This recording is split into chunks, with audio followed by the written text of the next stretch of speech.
কলকাতায় আকাশ ছোঁয়া দামে বিক্রি হচ্ছে বাংলাদেশের ইলিশ।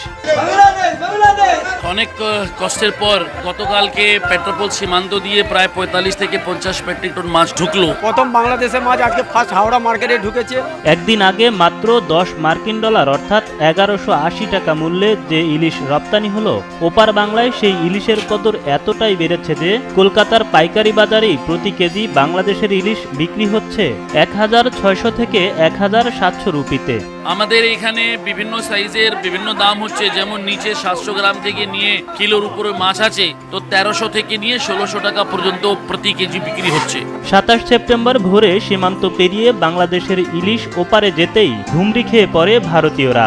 পূজা উপলক্ষে স্থানীয় খুচরা পর্যায়ে বাংলাদেশের ইলিশের দাম উঠেছে ২০০০ রুপি থেকে ২৫০০ রুপি পর্যন্ত।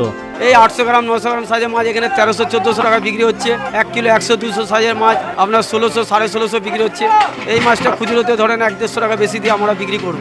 ২১ সেপ্টেম্বর ভারতে ইলিশ রপ্তানির অনুমতি দেয় বাংলাদেশের বাণিজ্য মন্ত্রণালয়। সে অনুযায়ী এবছর ২৪২০ টন ইলিশ রপ্তানি করা হবে। এই ইলিশ ভারতে যাবে ১২ অক্টোবর পর্যন্ত।